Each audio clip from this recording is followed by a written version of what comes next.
Yo teman-teman semuanya, apa kabar? Semoga sehat selalu dan dilancarkan rezekinya. Hari ini saya akan bahas lagi tentang market kripto ya teman-teman. Untuk pergerakan market kripto, di sini teman-teman bisa lihat untuk market kripto di Coin Market Cap itu hari ini per 24 jam udah turun 5,34% teman-teman. Yang dimana kemarin Bitcoin itu sempat tertingginya nyentuh 32.000 dolar teman-teman. Sekarang udah terjadi penurunan lagi. Sebelum masuk ke beritanya, pertama-tama saya ingin memberitahu terlebih dahulu, video ini bukanlah financial advice untuk kalian. Ini murni pendapat saya pribadi tentang analisa saya pribadi. Jadi segala sesuatu tentang trading di dalam dunia kripto adalah tanggung jawab si trader itu sendiri, teman-teman. Ini kita akan bahas kembali informasi terkait cryptocurrency ya teman-teman. Dimana saat ini Bitcoin seperti yang saya bilang dibanting kembali, tertingginya itu ada di 32.000 kalau nggak salah, 31.800, dan sekarang dibanting lagi sampai 29.500 US dollar teman-teman. Walaupun volume perdagangannya naik 25% dan altcoin lainnya juga udah pasti bakalan turun teman-teman kalau Bitcoin ini turun, seperti Ethereum, Bitcoin, XRP, terus Solana, Shiba Inu udah pasti teman-teman, itu udah pasti mengalami penurunan. Bahkan untuk Solana itu kalau nggak salah cukup ngeri teman-teman. Bisa sampai 12% untuk Solana itu. Lalu Avalanche sebagai blockchain yang populer gitulah, yang paling banyak diminati, udah mengalami penurunan 10,63%. Belum lagi Shiba Inu turun 7% dan masih banyak lagi. Jika di total itu seluruh altcoin lainnya itu mengalami penurunan, bearish market teman-teman. Lalu apa sih yang membuat harga Bitcoin itu bisa mengalami hancur, turun parah? Padahal secara analisis kemarin kita udah melihat dia tuh udah tembus di area sideways-nya. Ternyata hanya jebakan teman-teman. Udah satu candle besar hijau naik, lalu dibanting lagi dengan satu candle merah teman-teman, dengan volume yang sama. Lalu kita masuk ke beritanya teman-teman. Apa sih yang membuat market crypto itu anjlok? Nah, ini mungkin salah satu penyebab market crypto itu mengalami anjlok, di mana ada salah satu informasi terkait pertemuan susulan gitu, yaitu pertemuan yang kemarin itu dilakukan di tanggal 18 Mei, dan di tanggal 31 Mei ini, akhir bulan Mei ini, tepatnya hari Selasa kemarin, itu ada pertemuan kembali. Tetapi di sini saya udah tahu kemarin sih, cuman dikarenakan tidak ada kenaikan suku bunga gitu, hanya pertemuan membahas terkait inflasi, dan kita melihat market dari Bitcoin juga tetap mengalami kenaikan. Eh, saya pikir itu Bitcoin nggak terpengaruh gitu dengan pertemuan seperti ini. Tetapi nyatanya selang satu hari gitu, harga Bitcoin kembali dibanting ke area sideways-nya. Dan di pertemuan kemarin cukup besar gitu, yaitu pertemuan antara Presiden Amerika Serikat yaitu Joe Biden dengan kedua Federal Reserve yaitu Jerome Powell. Bahkan diikuti juga oleh ketua The Fed lama yaitu Janet Yellen gitu. Ini adalah pertemuan tersebut membahas terkait tingginya inflasi yang saat ini memang harus ditekan gitu. Dia menegaskan bahwa di bulan Juli mendatang, bulan ini, bulan Juni teman-teman, Juni dan Juli, itu kenaikan suku bunga sebanyak 0,5 atau 50 basis point itu tidak bisa dihindarkan.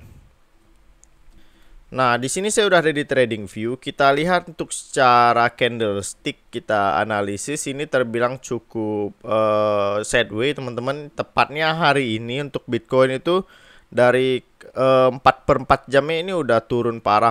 Dia masuk kembali ke dalam area base yang udah dari kemarin saya buat. Ini adalah area konsolidasi yang kemungkinan besar untuk dia jangan sampai gitulah jebol ke bawah, karena di sini merupakan momentum yang terbilang cukup krusial gitu. Kemarin udah tembus, saya pikir bakalan naik terus teman-teman, tetapi tidak, malah dibanting. Yang harusnya dia bisa bertahan di area sini, malah nih ini udah jebol lagi ke bawah teman-teman.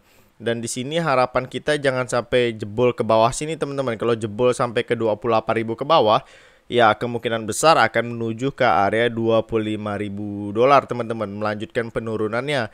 Dan jika dia turun, support terdekat itu ada di pada bagian 28.000 ini teman-teman, support terdekatnya. Ini merupakan pertahanan terakhir gitulah untuk market dari Bitcoin ini. Ini merupakan area yang bisa dibilang area terakhir gitu di area sini dari si Bitcoin itu di sini. Jika seandainya dia jebol tadi dan andai kata kita lihat pada area untuk mingguan dia membentuk sebuah shadow kalau nggak salah. Padahal kemarin itu kalau harapan saya dia bisa closing meskipun masih sekitar 4 hari lagi untuk melihat gitulah weekly closingnya apakah nanti candlestick ini bisa closing di atas area sini teman-teman. Apakah bisa closing di area ini? Karena kemarin udah tembus teman-teman, malah dibanting lagi. Kalau dia udah bisa breakout di area ini yang udah saya buat ini, di sini pada area daily gitu, kalau kita lihat daily closing itu udah nggak menjamin kalau dia bakalan naik, tetapi nanti kita lihat pada area mingguan ya teman-teman, bagus atau enggak untuk area mingguannya, karena ini juga masih berada di area sideways. Jadi kita masih bisa dibilang cukup tenang gitulah, cukup waspada juga, karena sangat terpengaruh sekali untuk the fit. Pada saat ada pertemuan pada tanggal 18 Mei kemarin itu, meskipun ada pertemuan, saya pikir itu nggak ada pengaruh karena dia areanya di sini teman-teman. Makanya saya tidak bahas melalui video. Maka dia udah nyentuh di sini yo. Saya pikir ini adalah hal yang penting teman-teman. Itu malah dibanting dengan satu candle besar seperti ini yang turun ini lumayan parah teman-teman. Jadi bisa dibilang untuk market crypto masih belum stabil banget teman-teman. Padahal kemarin itu naiknya udah sampai ke 32.300 walaupun penutupannya berada di 31.000. Saya pikir itu nggak masalah, tetapi pada tanggal 1 Juni kemarin itu dibanting langsung teman-teman, dibanting karena adanya pertemuan ini lumayan parah teman-teman. Jadi tetap wait and see teman-teman untuk masuk ke market crypto. Kita lihat dulu untuk indeks dolarnya seperti apa ini teman-teman.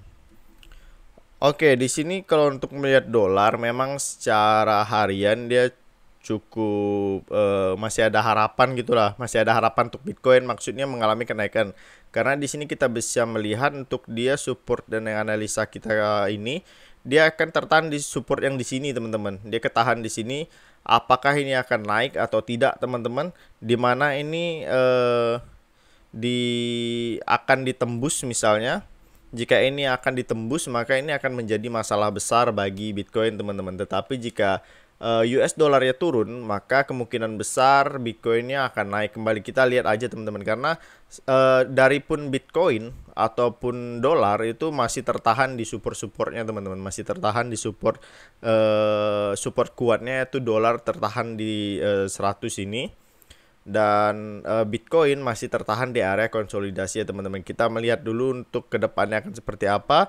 Kalau dolarnya tembus naik ke atas teman-teman, maka ada kemungkinan besar memang Bitcoin itu menuju ke area 25.000. Tetapi jika ini dolarnya turun, maka kemungkinan besar Bitcoin itu akan kembali naik teman-teman ya. Semoga aja untuk Bitcoin dalam minggu ini bisa naik, bisa candle weekly-nya itu bisa di area atas ini, maka udah tenang kita teman-teman. Bisa dibayangkan kalau dia udah tembus di area 31.000, kemungkinan besar dia akan melanjutkan kenaikannya. Tetapi di sini masih penutupan area perhariannya bahkan berada di area konsolidasi sideways-nya ini teman-teman. Oke teman-teman, kita lihat di area weekly walaupun di mingguan itu belum closing. Kalau kita melihat pergerakannya itu mulai cukup bagus ya. Mulai ada tendangan ke bawah untuk indeks dolar. Jika dia bisa jebol ke bawah, jebol ke atas, maka selesai untuk Bitcoin. Harapan kita semoga aja dia membentuk pola baru, yaitu pola penurunan untuk indeks dolar, dan jangan sampai bisa melewati area ini. Kalau melewati area ini, apalagi ditambah dengan rencana Powell untuk menaikkan suku bunga, itu bisa jadi harga Bitcoin tambah hancur ke bawah, tambah anjlok teman-teman. Dan bukan hanya cryptocurrency ataupun dolar, saham di Amerika Serikat juga mengalami hal sama. Kita lihat untuk sahamnya teman-teman. Untuk saham di daily closing ya, tepatnya kemarin dia tidak sanggup menjebol pada area resisten yang di sini teman-teman. Dia nggak sanggup jebol dan analisanya udah nggak berubah, tetap menggunakan garis yang sama. Dan dia di sini tidak bisa menjebol gitu, tidak bisa closing pada area 4.000 ini yang kita garis ini teman-teman. Jadi itu menandakan bahwa memang untuk saham itu juga memiliki hal yang sama seperti kripto, mengalami penurunan, dan imbas dari pertemuan kemarin memang cukup besar juga, cukup signifikan. Bahkan saham juga dia membentuk sebuah candlestick yang cukup panjang banget nih teman-teman. Lalu kalau kita turun ke area mingguan, kita lihat time frame yang lebih besar.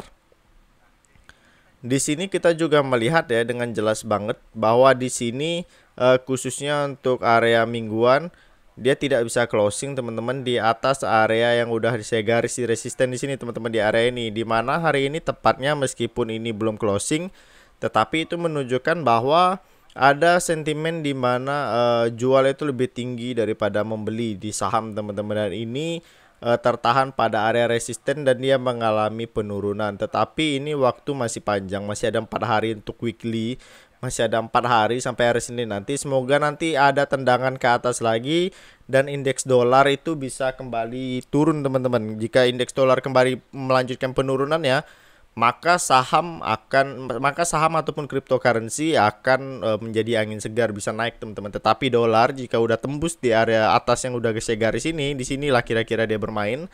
Kemungkinan besar Bitcoin ataupun saham itu akan anjlok juga teman-teman harganya. Dia akan melanjutkan penurunannya, apalagi Powell akan menaikkan 50 basis point itu tadi teman-teman. Oke, sekian dulu informasi dari saya pada hari ini. Tetap dior untuk teman-teman. Semoga informasi ini bermanfaat. Jika video bagus silahkan di like. Jika video tidak bagus silahkan di unlike. Oke, sekian dari saya ucapkan terima kasih.